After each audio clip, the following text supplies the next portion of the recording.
Hello everyone, in this video tutorial, I will give you a quick preview of GPT 5.6 Soul model, which is set to be released today on 9th of July 2026.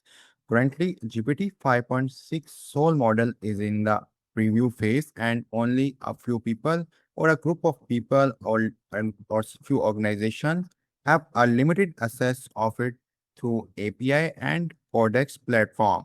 So this is their state of the art model, and as per them, it outperformed all the currently available open source and closed source model.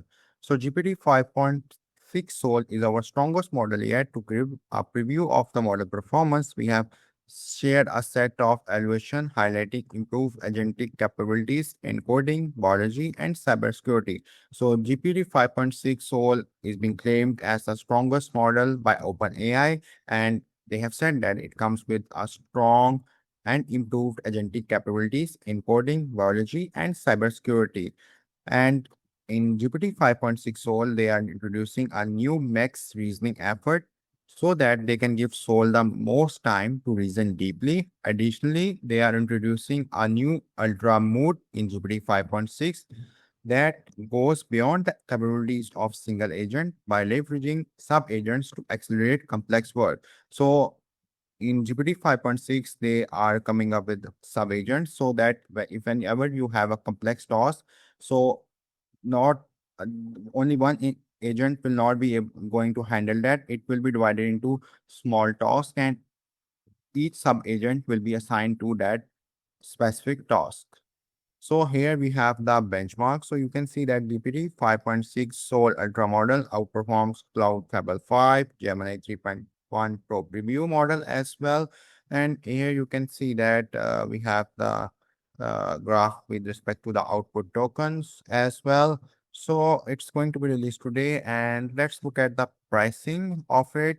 So if I just go below down, GPT 5.6 is priced per 1 million token across three model sizes. So GPT 5.6 comes with three more different model sizes. One is Sol, Terra, and Luna. And for Sol is $5 input over $30 output.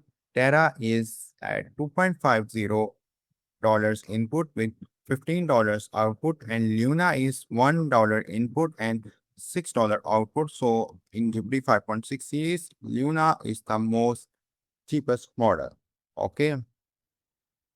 So GPT 5.6 also introduces more predictable prompt catching, including support for flexible catchy breakpoints and a 30-minute minimum catchy life. Okay, so this is a quick preview of GPT 5.6 model, and it's going to be released today. So we all have an eye on it today, and as it releases, I will be coming with a new video tutorial, and I will be testing it and showing you whether it outperforms the other models or not. So thank you for watching. Have a great day.